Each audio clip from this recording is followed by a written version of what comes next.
Hello everyone, this is Dr. Lennon, and today we're going to talk about velocity and net change. So you probably recall from uh, calculus that we can obtain the derivative from a position function. We can obtain the velocity from a position function by taking its derivative. So let's just kind of sketch that out. So suppose um, suppose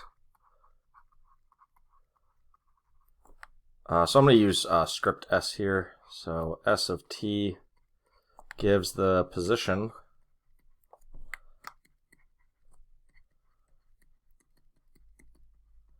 of an object moving along a line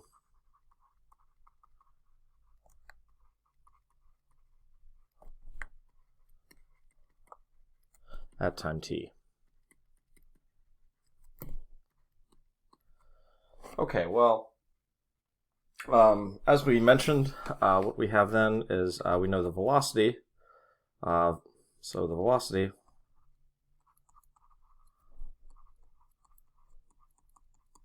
which we often represent v of t, is exactly s prime of t. So if you take the derivative of your position function, you get the velocity. So now we've studied integration, so actually we now can talk about the displacement. So the total state in the movement that is created. So displacement is different than distance. Displacement is like your net change. You can think of it that way. So the displacement of an object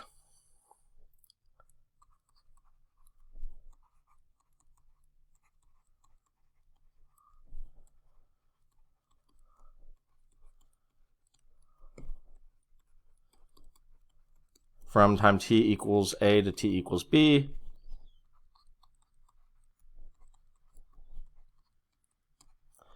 is, so we can find that by taking the integral of the velocity. So if you integrate the velocity function from a to b, this will give you that displacement. And we know that since if you differentiate the position function, you get velocity, that is an antiderivative. So that's just going to be s of b minus s of a.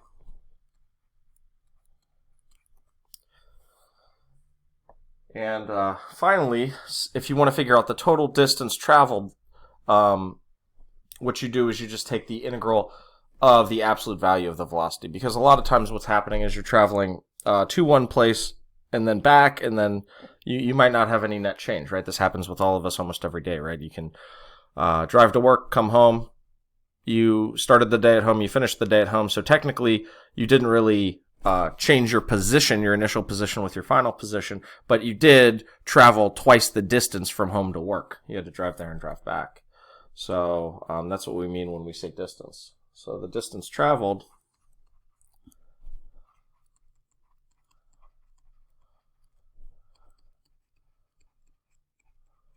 from t equals a to t equals b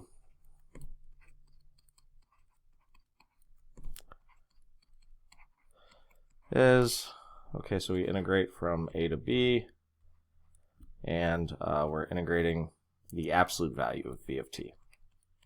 So we'll go ahead and look at a pretty basic example on how we can use this information to kind of break down the position function. So what we want to do, so I believe this is exercise 13 in the textbook. So this example,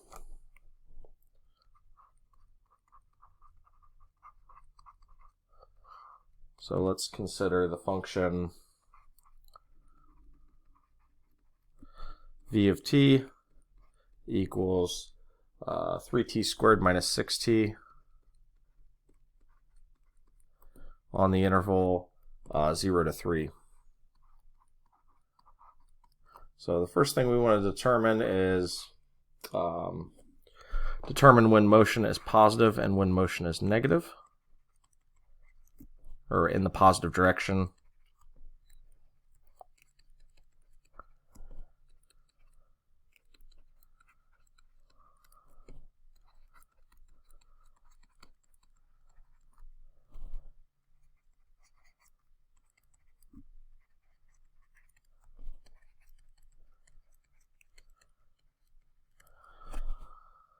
So that can be done just by factoring the function. Nothing too difficult there. So we just use one of our standard techniques. So v of t can be broken down into 3t times t minus 2. So on our interval, this is going to break it up into two pieces because 0 is already an endpoint. You have 3, and then you have 2 right here. So we have two regions that we care about, region 1 and region 2, let's say. So that's all you have to do is test the region. So plug in any number from the region, and it's going to tell you the sign of the velocity at that time. So we can see in region 1, our velocity is going to be negative. If you would plug in 1, let's say, you would end up with 3 times negative 1. Region 2, you could plug in something maybe like 2.5, and you're going to see that you end up with, well, 7 times a half, so you end up with something like 3.5. So we can summarize. Motion is positive, or motion is in positive direction on 2 to 3, and motion is in the negative direction on 0 to 2.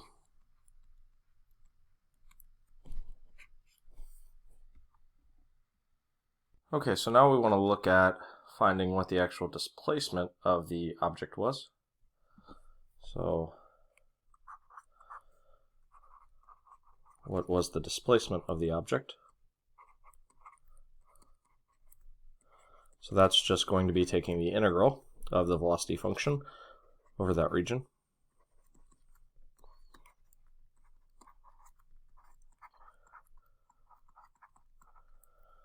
So we integrate from 0 to 3 over the entire interval of 3t squared minus 6t dt.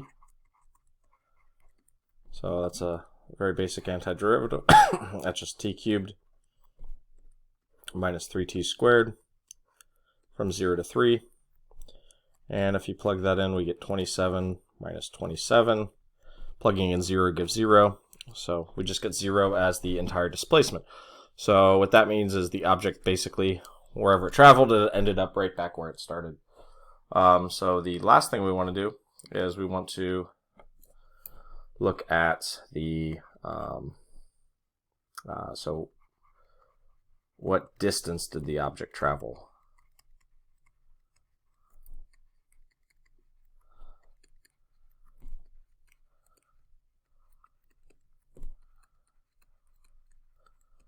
So essentially what that means is we want to integrate the absolute value of the velocity. So from part A, we already split it up into two regions, the negative direction and the positive direction. So what we do is we essentially just integrate from 0 to 2, and from 0 to 2, it was the negative direction, so basically the opposite of the negative is going to turn that out to be a positive. So basically what we're doing here is we're taking the absolute value, which corresponds to the negative of 3t squared minus 6t dt, and then we're adding that to the distance traveled from the positive direction, which is 2 to 3 of 3t squared minus 6t dt. Okay, so we end up getting the integral, well, evaluating negative t cubed plus 6t from 0 to 2, and 3t squared minus 6t from 2 to 3, and that ends up coming out to 4 plus 4. So you can just check plugging those numbers in, which means the object has traveled a total distance of 8 units. So the exercise didn't specify whether it was traveling in meters or anything like that. So I'm just going to say 8 units. Okay. So another thing this relates to is finding position from velocity. So you do this a lot in a basic high school physics class. This is one of the Newtonian equations of motion. But essentially, so this theorem is just written as position from velocity.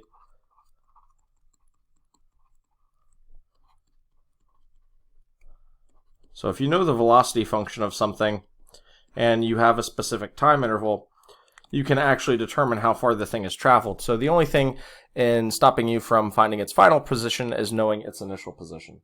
So basically, given the velocity function v of t of an object moving along a line,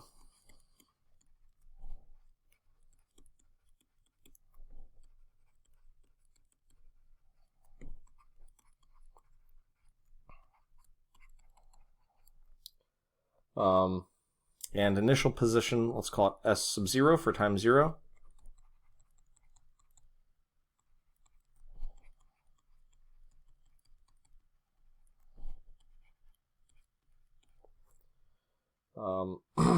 The future position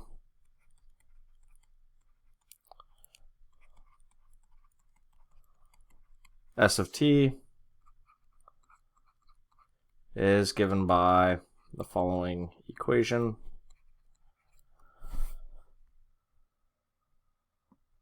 So s of t, the future position, is going to be the initial position, s of 0, plus the net change, the displacement over that interval from 0 to t of the velocity function. So we'll use a different letter here, v of x dx. So we can use this idea to find the future position given an initial position and a velocity function. So let's go ahead and look at an example of how we're going to do that. Okay, so in this example, we can look at a function given an initial position. So example, again, same conventions. I'm not going to write down, but s of t is just the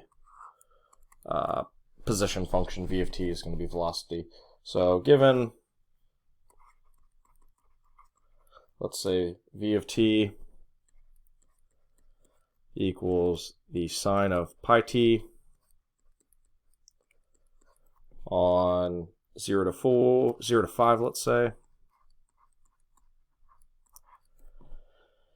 And the initial position we'll say is 1. So you start off and let's just assume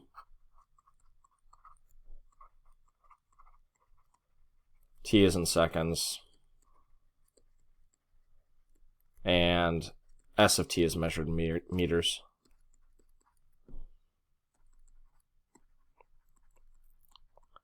So your initial position is 1 meter from the origin.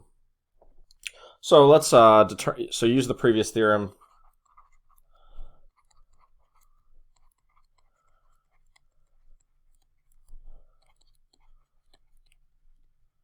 to compute s of 5.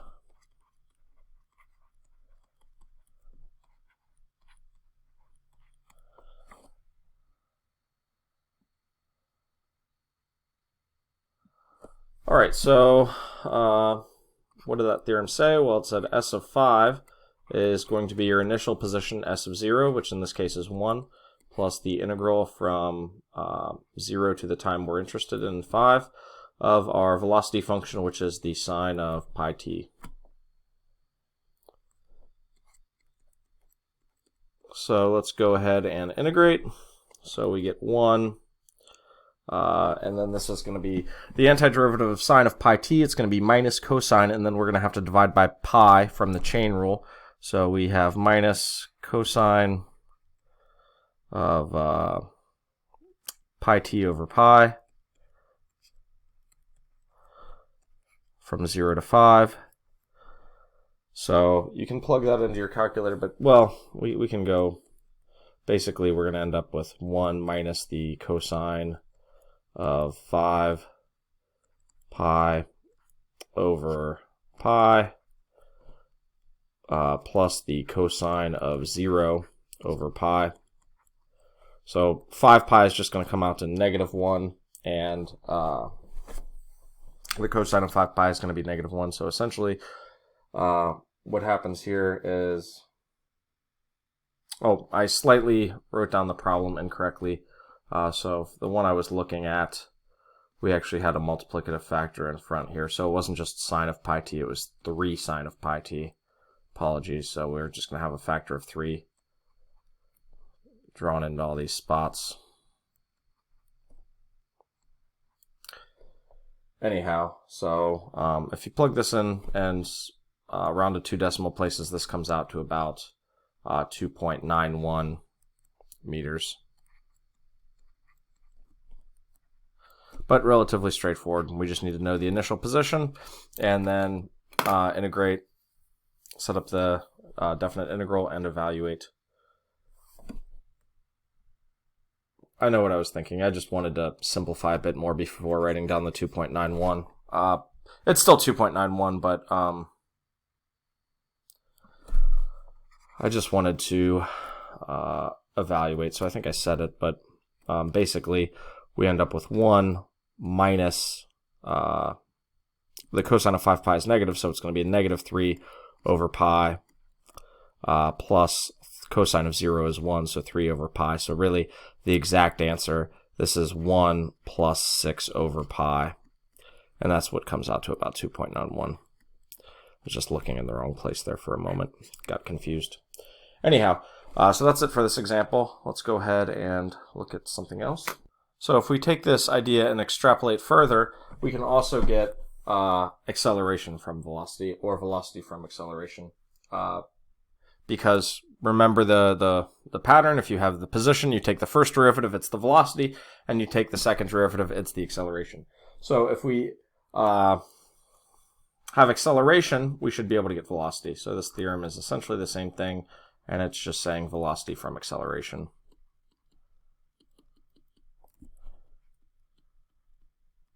So we're going to use all the same hypotheses as in the previous theorem. And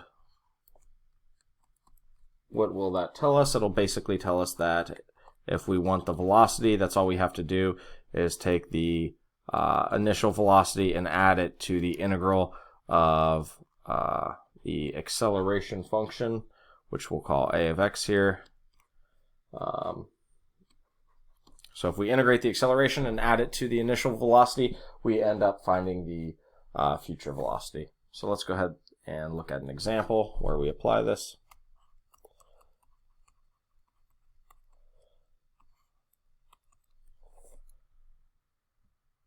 So this is a common example just due to gravity. So let's suppose an artillery shell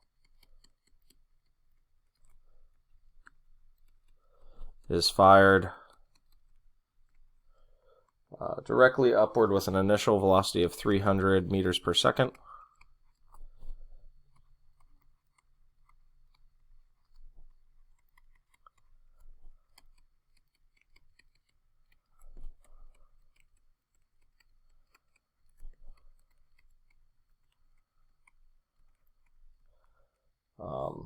From a point 30 meters above the ground, so that's acting like your that would be initial position if we cared about it.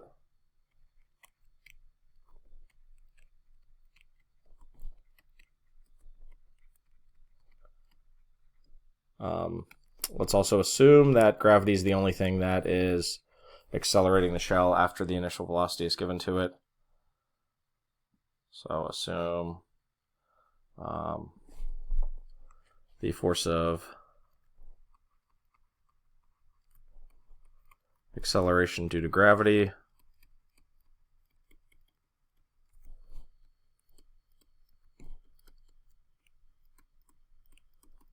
which we know is 9.8 meters per second squared.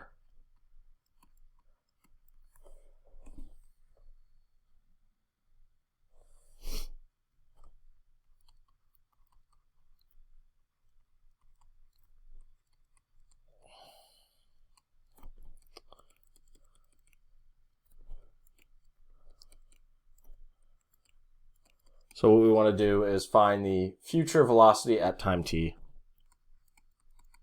So basically we're finding a formula that predicts the velocity.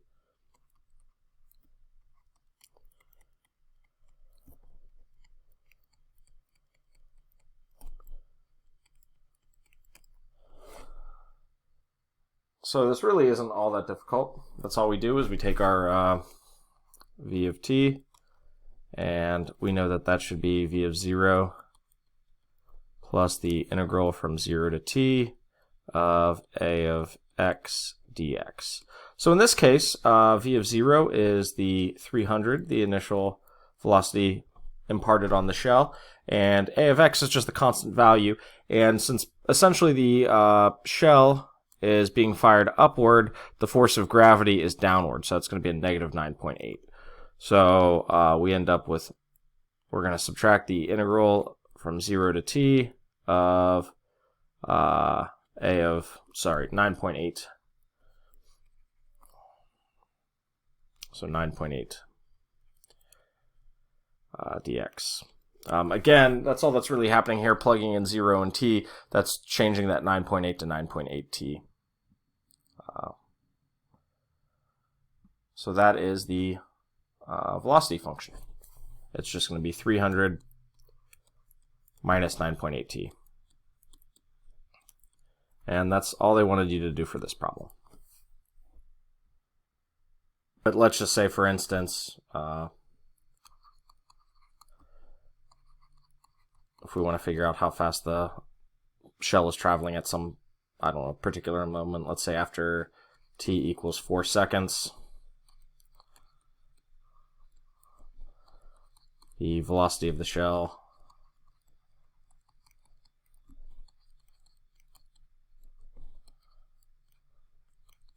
is, okay, so there's v of 4, which is just 300 times negative 9.8 times 4, and we can see what that comes out to. So that's 260.8 meters per second. So still traveling quite fast.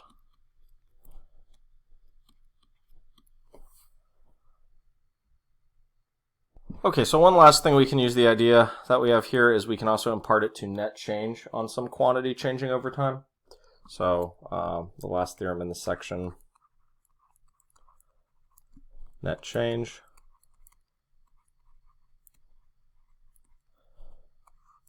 So suppose a quantity q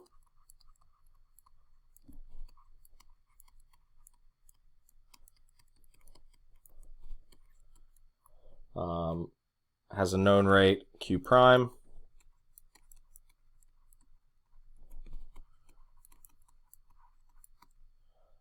the net change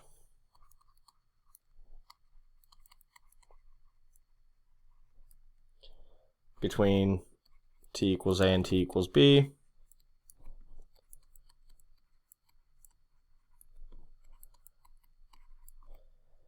is given by q of t equals q of 0 plus the integral from 0 to t of q prime of x dx. So really it's just repackaging the velocity and position ideas that we've used so far and then also applied to acceleration. So nothing really different here. You just have to have a model for a quantity, and you have to have be able to take its derivative so you can find its rate. So let's go ahead and look at one last example. Okay, so let's go ahead and write this one down. So let's suppose, okay, so when records were first kept,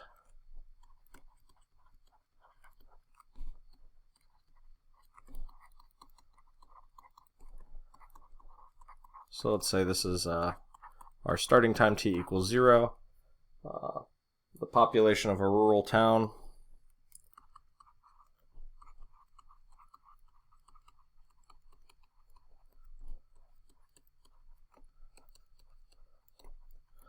was 250.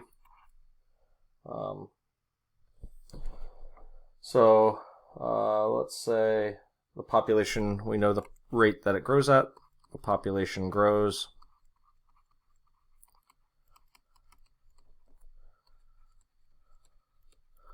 according to p prime of t, which is given by 30 times 1 plus the square root of t. where t is measured in years.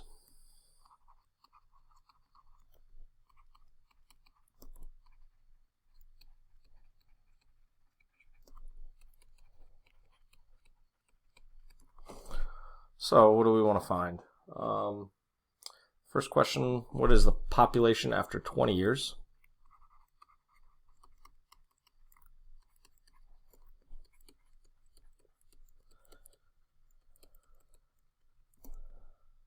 Oh, that's typo there.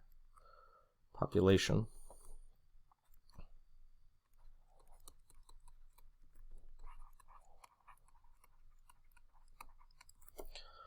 So this is essentially P of 20, which is going to be our initial population, which we said was 250, plus the integral over that time period from 0 to 20 of this, well, we can pull the 30 in front of the integral if we want, and just write it as 1 plus the square root of t, dt. Okay, so let's go ahead and integrate. So we get 250 plus 30 times, the integral is going to be t plus 2/3 t to the 3 over 2 from 0 to 20. And essentially that's all you have to do is plug in 20 there, because when you plug in 0, both terms just vanish. So just type in that into the calculator, 250 plus 30 times 20 plus 2/3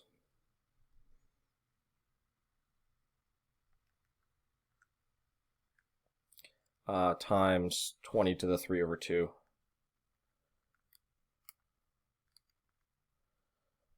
So that comes out to 2,638.85. So for things like this, we'd probably round to the nearest integer, because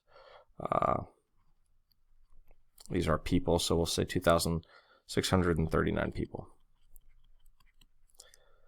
The next question, I believe, just asks for the function, which basically we just found. So we use that on our way to finding the answer to part A. So write a formula